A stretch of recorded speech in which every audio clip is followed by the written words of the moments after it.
শবে বরাতে রিজিক বলে কথা। আলহামদুলিল্লাহ, শবে বরাতে এত সুন্দর রিজিক আল্লাহ মিলাবে সেটা চিন্তাও করতে পারি নাই। তো আজকে শবে বরাতে কি রিজিক আনলো আল্লাহ আমাদের জন্য সেটা দেখার জন্য পুরো ভিডিওটির সাথে থাকতে হবে। আসসালামু আলাইকুম। টম অ্যান্ড জেরি লাভে আপনাদের সবাইকে স্বাগতম জানাচ্ছি।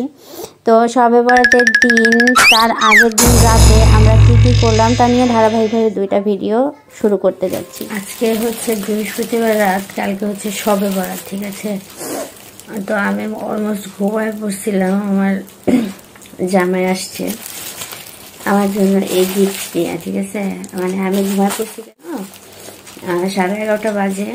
তো বাবুকে ঘুম পাড়াইতে ঢুকে আমি নিজেই ঘুমায় পড়ছিলাম। তো কি বলবো, এখন মানে উঠছি সেই 5টার সময়।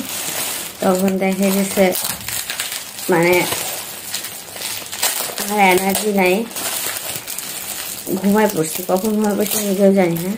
আমার বলে এগিয়ে চাই না, বলে আমার কোনো দোষ নাই, আমি তোমার হেল্প করব, সমস্যা নাই। কিন্তু এটা হচ্ছে একটা গিফট, এটা একটা রাজহাঁস, ঠিক আছে। শবে বরাত উপলক্ষে ওরা অফিসের এক কলিগ গ্রামের বাড়ি গেছিল, সে নিয়ে আসছে। দেখুন, বলে দেখো আমাকে মানুষ এত ভালোবাসে, আমি কি করব, এটাকে এখন আনবক্সিং করব।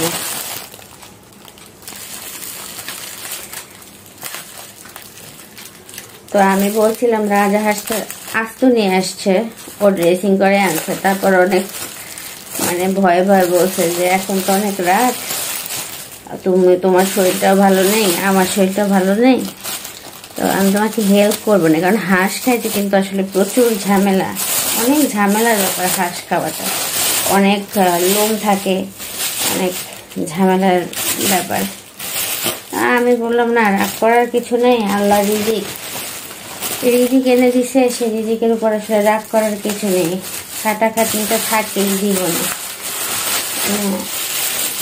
আগে হলে হয়তো রাগ করতাম, এখন আর রাগ করি না।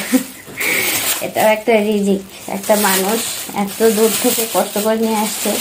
তা আমি একটু বললাম যে তোমার যেহেতু নিয়ে আসছে, তুমি এটার একটা আস্ত অবস্থায় একটা ছবি করে রাখতা। আল্লাহ দেখুন কত বড়, পলিটা ছাড়াই এটা আস্ত দেখার আমার অনেক, এই যে এটা আমার আস্ত দেখার খুব শখ ছিল। ফ্রেশ হয়ে এটাকে নিয়ে বসবো। রাত্র আজকে কয়টা হয় আল্লাহ জানে।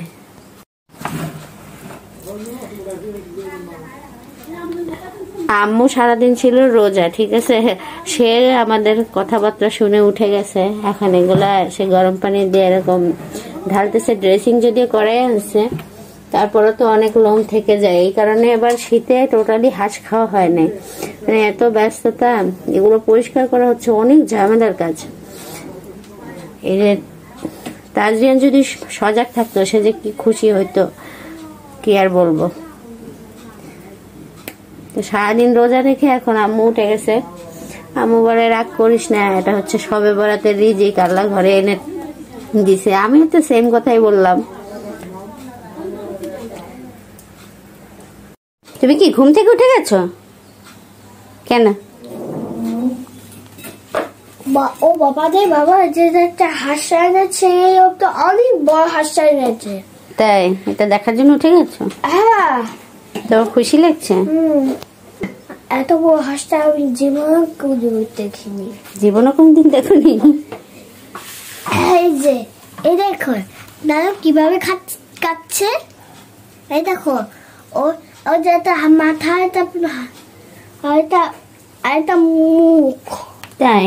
হ্যাঁ, এটা নানু তা গলা দিয়ে কেটে ফেলেছে। এই যে ওরে বাবা গো, এটা ভূত হয়ে গেছে।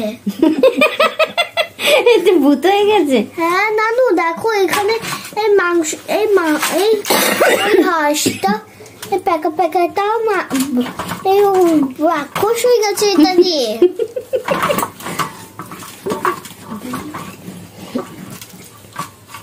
কাটছে না নানু? অনেক শক্ত, অনেক বড় হাঁস তো। এই দেখো, এই গলা কাটা।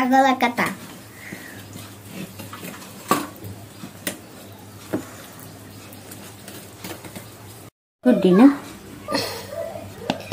আমার মনে হয় প্রায় 3 কেজির মতন মাংস হবে এখানে, তা থেকে বেশিও হতে পারে, আই ডোন্ট নো, আমি যেহেতু মাপটা জানি না। এই হচ্ছে অবস্থা। এতক্ষণ প্রায় 2-3 ঘন্টা যুদ্ধের পরে এই রেজাল্ট বের হয়েছে। আম্মু না থাকলে আজকে আমার খবরই হয়ে যেত। আর এই ব্যক্তি দেখুন কিভাবে ঘুমাচ্ছে, মানে সে বলতেছিল সে সাহায্য করবে, ঠিক আছে? তো এই হচ্ছে তার সাহায্যের নমুনা। বলে আম্মু তো উঠেই গেছে, আমি একটু ঘুমাই গিয়া। তারপর সে যে ঘুমাইছে তার আর কোনো হুঁশ জ্ঞান নেই। এই হচ্ছে তার সাহায্য করা, পুরুষ মানুষের সাহায্য করা।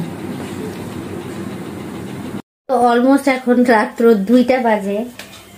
এই হচ্ছে ফলাফল। আম্মু বলতেছে এখানে নাইলো 4 কেজি তো হবেই, 4 কেজি আছে মাংস। যাই হোক, কিছুটা উঠায় রাখবো এবং আসলে যে নিয়ে এসেছে তাকে দিতে হবে। তারপরে একটু হাড্ডি টাড্ডি সব মিশিয়ে নেই ভালো করে। দাঁড়ান দেখাচ্ছি, এই যে মাংস। তো যে নিয়ে এসেছে তাকে দিতে হবে, আর আশেপাশে একটু দিতে হবে রান্না করে। তো হিউজ পরিমাণে রান্না করা হবে আজকে, আর কিছুটা একটু ফ্রিজে রেখে দিব। এতখানি মাংস তো একসাথে রান্না করবো না, আমি চিন্তা করতেছি আমার গ্যাস সব আজকে শেষ হয়ে যাবে এটা রান্না করতে করতে। যাই হোক, এখন এটাকে সুন্দর করে ধুয়ে ঝাড়া দিয়ে রাখবো এবং রান্নাটা অবশ্যই শেয়ার করব। আম্মুর হাতের হাঁসের মাংস রান্না